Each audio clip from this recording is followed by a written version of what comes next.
You don't feel exhausted by accident. What you're experiencing isn't just stress, and it isn't simply the result of modern life moving faster than it used to. It's not a personal flaw, a lack of discipline, or a motivation problem.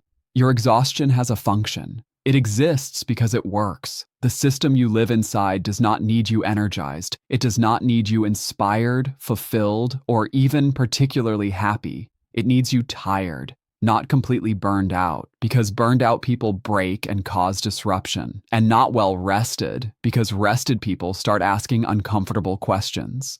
What it needs is a very specific level of fatigue, enough that you keep going, enough that you keep functioning, but not enough that you stop and seriously examine why everything feels so heavy all the time. A tired person doesn't think in long arcs. They think in short bursts. They don't plan, they cope, they don't redesign their life, they manage the next obligation. This isn't a moral judgment, and it isn't weakness. It's biology.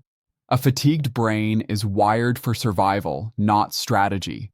When energy is low, the mind narrows its focus to immediate threats and short-term relief. That makes tired people predictable, and predictable people are easy to manage. Think about how your day actually begins. Most mornings, you don't wake up calm or neutral. You wake up already behind. Your phone immediately tells you what you missed, what you owe, what needs attention, what's urgent. Notifications arrive before your feet touch the floor. Deadlines, messages, reminders, warnings. Your nervous system is activated before your day even starts. Cortisol before coffee, anxiety before breakfast. From that moment on, the day becomes a sequence of small decisions that feel insignificant on their own, but collectively drain everything. What to wear, what to eat, which bill can wait, which message you can ignore, which problem you'll push to tomorrow. You move quickly, multitask constantly, and react instead of choosing. By the time real decisions show up, decisions about money, career direction, health, boundaries, your mental bandwidth is already gone. This is why so many people feel incapable of making big changes, even when they intellectually understand that something isn't working. It's not that they're afraid or lazy. They're depleted.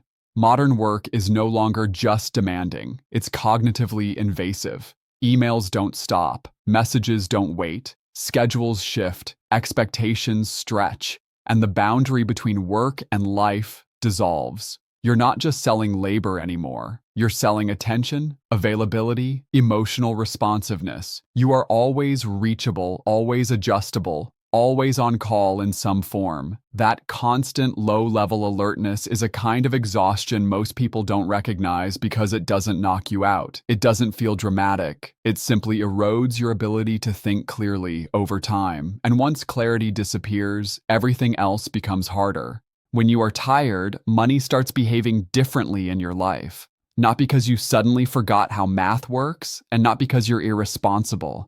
Exhaustion changes behavior.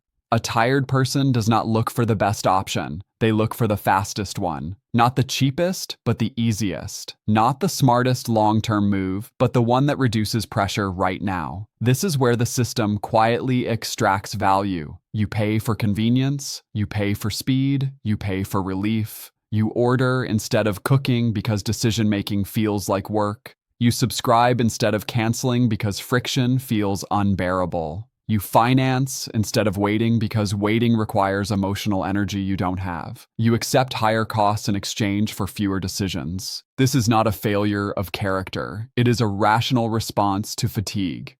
When you're exhausted, the future feels abstract and distant. The present feels overwhelming. And any form of immediate relief feels justified. Financial products are designed around this reality. Minimum payments, buy now, pay later, auto renewals, deferred consequences. These tools are not built for calm, rested, analytical people. They are built for tired ones. When you're rested, you see the total cost. When you're tired, you only see today's payment. The system understands this deeply. That's why debt is framed as flexibility, why friction is removed at the point of purchase, and why the real cost is spread across time, where it's easier to ignore. Nothing forces you. Nothing threatens you. The options are simply arranged so that the easiest choice becomes the most expensive one over the long term. And when exhaustion is constant, "I'll deal with it later" becomes a permanent lifestyle. Later requires energy, and energy is the one thing you never quite have enough of. So life turns into maintenance, paying, renewing, responding, catching up. You're not directing your life, you're servicing it. That is the economic function of fatigue. It turns people from decision makers into processes. The longer you live in this state, the harder it becomes to step out of it, because stepping out requires clarity, and clarity requires rest. This is the loop. You're tired, so you make short-term choices that cost more over time. Those choices increase financial and emotional pressure. That pressure deepens exhaustion. At every step, the system appears neutral. No villains, no visible force, just options. But options presented to an exhausted person are not neutral. They are predictive, and predictable behavior is easy to monetize.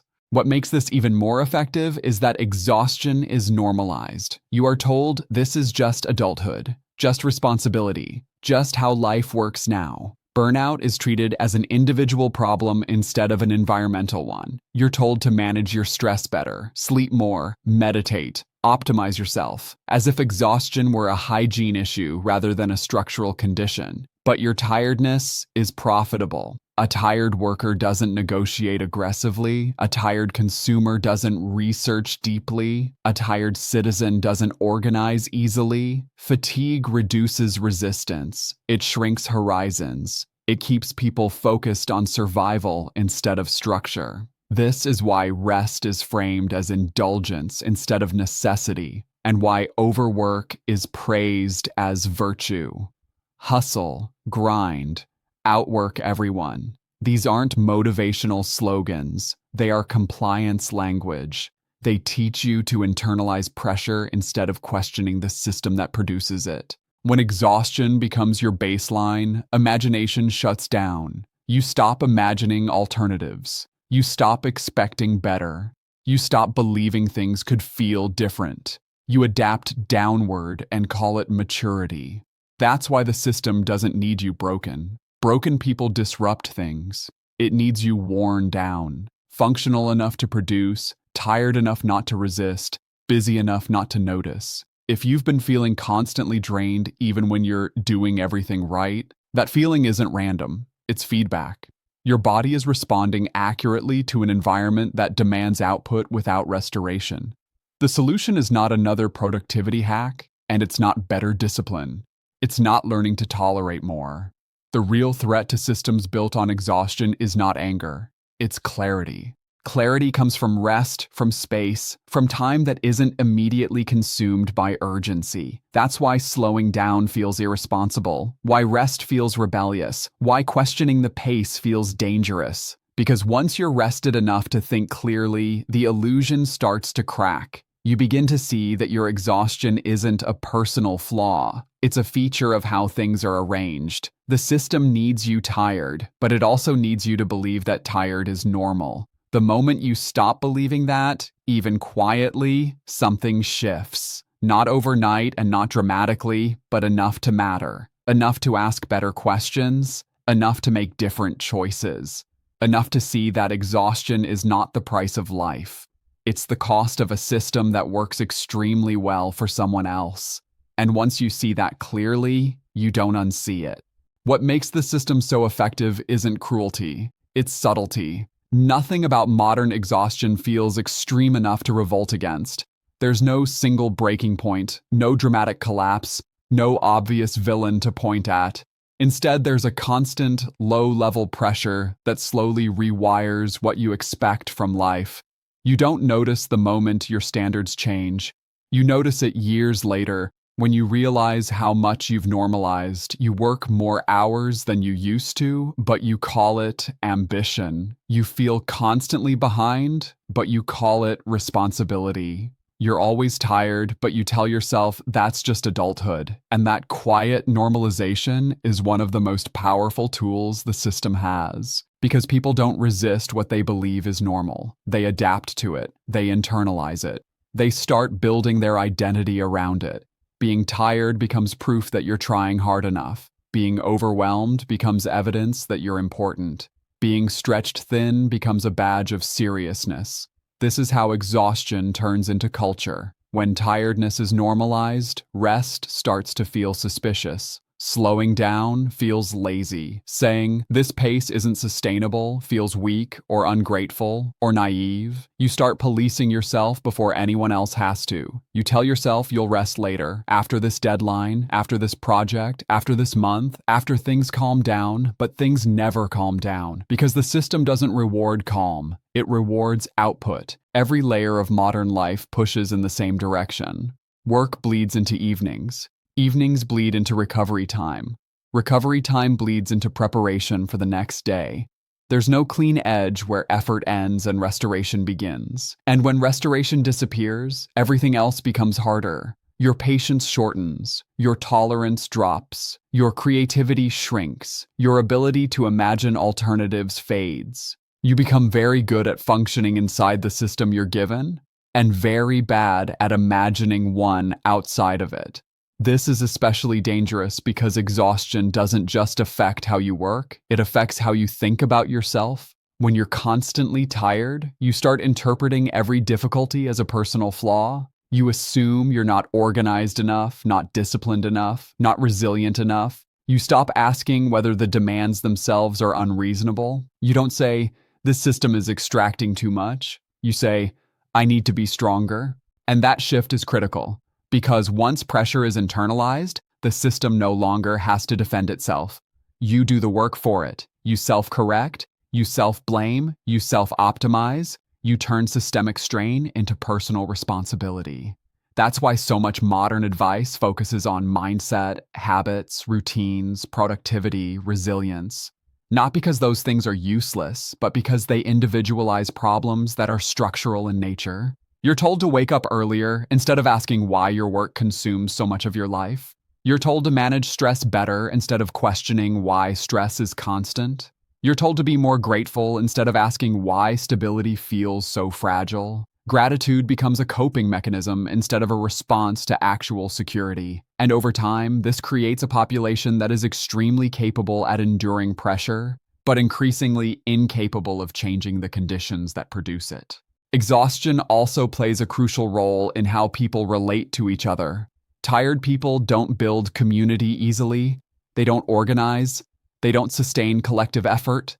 They barely have energy for their own lives, let alone shared ones. Isolation thrives under fatigue. When everyone is tired, struggle feels personal instead of shared. People assume everyone else is managing better. They don't talk openly about how hard things feel. They compare themselves to curated images of success and conclude that they must be doing something wrong. This isolation keeps dissatisfaction fragmented. Fragmented dissatisfaction doesn't turn into pressure. It just turns into quiet despair, and quiet despair is manageable. The system doesn't need people to love it. It just needs them too tired to challenge it in any meaningful way.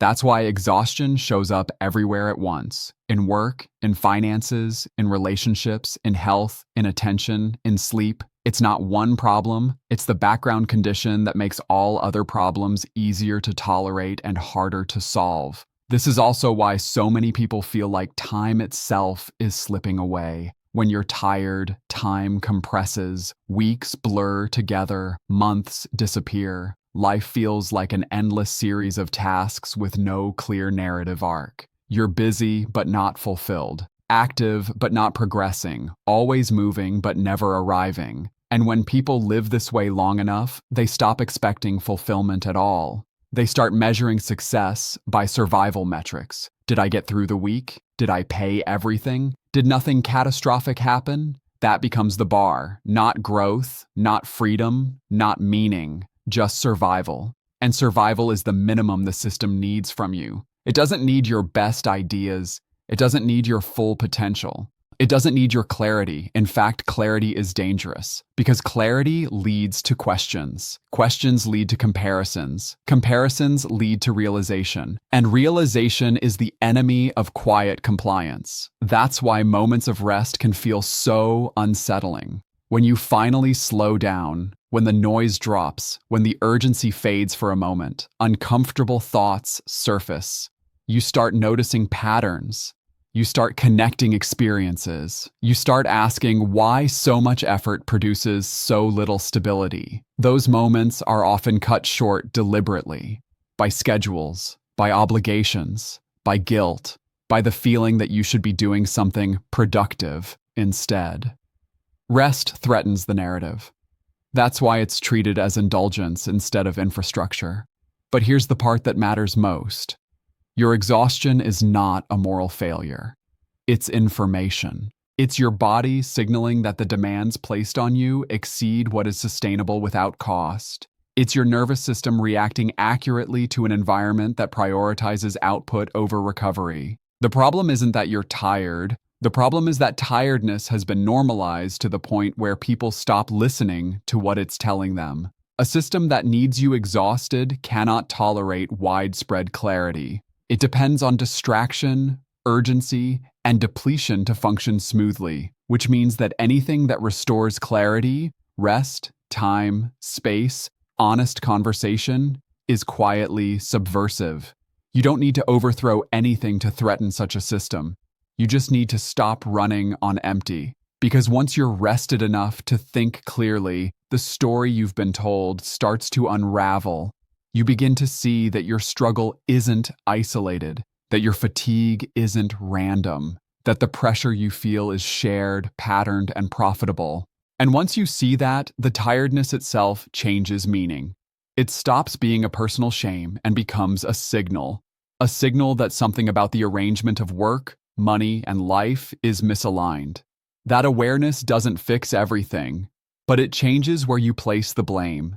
And that shift alone is powerful. The system needs you tired, but it needs you to believe that tired is just who you are.